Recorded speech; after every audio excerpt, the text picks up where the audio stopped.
రాజస్థాన్లోని జైపూర్ సమీపంలో విదేశీ పక్షులు సందడి చేస్తున్నాయి. ఆసియాలోనే అతిపెద్ద ఉప్పునీటి సరస్సు సాంబార్ లేక్ దగ్గర అందమైన పక్షులు కనువిందు చేస్తున్నాయి. వాటిని చూసేందుకు పర్యాటకులు భారీ సంఖ్యలో తరలివస్తున్నారు.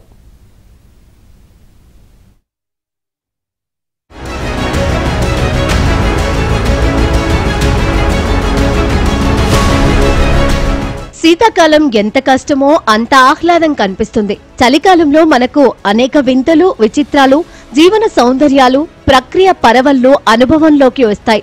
జనం ఎక్కడెక్కడి నుంచో మరో ప్రదేశానికి చేరుకున్నట్లుగా పక్షులు కూడా మన దేశానికి శీతాకాలంలో వలస వస్తాయి.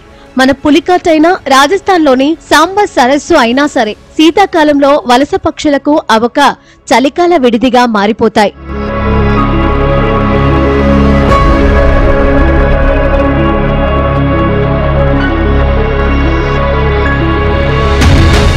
ఐరోపా దేశాల్లో గడ్డ కట్టుకుపోయే చలిని తట్టుకోలేక పక్షులు మన దేశానికి వస్తాయి. కొన్ని సందర్భాల్లో వేసవిలో కూడా వచ్చినా అధిక పక్షం చలికాలంలోనే వస్తాయి. నిరాటంకంగా 5000 కిలోమీటర్లు ప్రయాణించి భారత భూభాగంలోకి అడుగుపెట్టే పక్షి జాతులు కూడా ఉన్నాయంటే ఆశ్చర్యపడాల్సిన అవసరం లేదు. మన దేశంలో ఉండే జలవనరుల్లో అవి తాత్కాలిక నివాసాన్ని ఏర్పాటు చేసుకుంటాయి. రాజస్థాన్లోని సాంబార్ లేక్ కూడా అలాంటిదే. ఫ్లెమింగోలు, డక్స్, గీస్, స్టార్క్స్, కొంగలు అతిథులుగా ఈ ఏడాది వచ్చినట్లు గుర్తించారు.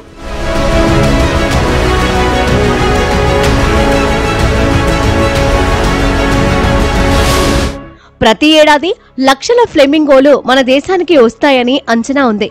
దాంతో అక్కడ కనువిందైన దృశ్యాలు కనిపిస్తూ ఉంటాయి. ఈ పక్షులు అక్టోబర్ నుంచి మార్చి వరకు సాంబార్ లేక్ పరిసరాల్లో తిరిగి తర్వాత వాటి దారిలో అవి వెళ్లిపోతాయి. సరస్సులోని ఉప్పు నీటిలో వాటికి సమృద్ధిగా ఆహారం దొరుకుతుంది.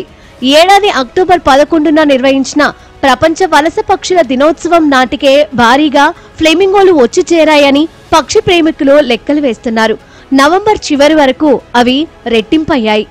यहाँ पे बहुत सारे नीलगाय बहुत फेमस है, ऑब्वियसली यहाँ पे नीलगाय आपने देखी होगी. उसके अलावा बहुत और भी छोटी मोटी डक्स हैं, हेरॉन्स हैं, पॉन्ड हेरॉन्स हैं, इग्रेट्स हैं, किंगफिशर, कॉमन किंगफिशर दिखेंगे आपको. और जैसे से आप थोड़ा और डीपली अपना रुचि लेना चाहेंगे तो आपको बर्ड्स कम से कम यहाँ पे एटलीस्ट मैंने खुद कम से कम 40 के आसपास साइटिंग की है. यहाँ पे एटलीस्ट बर्ड्स की 40 से 45 के आसपास मैंने जो नॉर्मल देखा होगा वो मैंने यहाँ देखा है. बाकी इसके अलावा अगर आप प्रॉपर ढंग से रुकें और देखना चाहेंगे तो आई एम श्योर आप एक दिन अगर प्रॉपरली देखोगे यहाँ पे तो कम से कम आपको अच्छे ढंग से कम 60-70 बर्डिंग्स अच्छे ढंग से आप देखना चाहेंगे तो हो जाएंगी. तो बर्डिंग के लिए काफी अच्छा है क्योंकि ये नेस्टिंग ग्राउंड है और ऊपर से जहां भी आपको वेटलैंड नजर आएगा, जहां पे वेटलैंड है वहां पे లైఫ్ है. उसका मतलब फिर आप ఈ ఏడాది భారీ వర్షాలు కురిశాయి. దాంతో సాంబార్ సరస్సు నిండా నీరుంది. దాంతో ఎక్కువ పక్షులు వచ్చాయని అధికారులు కూడా చెబుతున్నారు.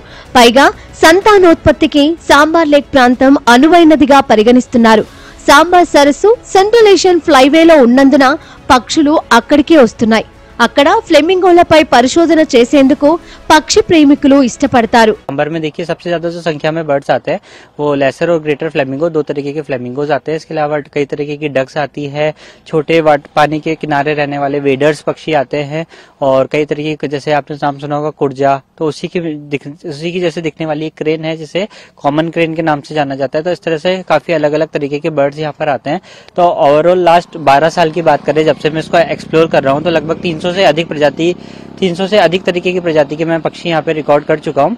इस साल सांबर झील में क्योंकि लास्ट 50 साल में इतनी बारिश नहीं हुई है, यहाँ के बुजुर्ग बताते हैं कि लास्ट 50 साल में इतनी बारिश नहीं हुई थी, तो अधिक पानी आने के कारण क्या है कि इस बार यहाँ पर बर्ड्स भी काफी नंबर्स में आए हैं और काफी लंबे समय तक इस बार रुकने की आशंका है. और अभी बात करें झील क्षेत्र में तो लगभग 2 से 2.5 लाख यहाँ पर लेसर ग्रेटर फ्लेमिंगोज हैं. इवन इससे ज्यादा ही हैं. ये एक एस्टिमेटेड नंबर है, लेकिन अगर आप जब इसको प्रॉपर वे में सेंसस करेंगे तो लगभग 4 लाख से अधिक यहाँ पर है. సాంబార్ లేక్ ప్రస్తుతం దేశంలోనే అతిపెద్ద ఉప్పునీటి సరస్సుగా గుర్తింపు పొందింది. దాని విస్తీర్ణం 240 చదరపు కిలోమీటర్లు. రాజస్థాన్ రాజధాని జైపూర్ కు 60 కిలోమీటర్ల దూరంలో ఉంటుంది. జైపూర్, నాగోర్, అజ్మీర్ జిల్లాల పరిధిలోకి వస్తుంది. పర్యాటకులకు స్వర్గధామంగా కొనసాగుతోంది. ప్రతి ఏడాది లక్షల మంది పర్యాటకులు అక్కడికి వెళ్తారు. కొందరు పర్యాటకుల అత్యుత్సాహంతో పక్షులకు ఇబ్బంది కలిగిన మాట వాస్తవం. మరోపక్క 2019లో బోటులిజం అనే వ్యాధి కారణంగా వేలాది పక్షులు మరణించాయి. తర్వాత అలాంటి సమస్య రాకుండా రాజస్థాన్ ప్రభుత్వం చర్యలు తీసుకుంది.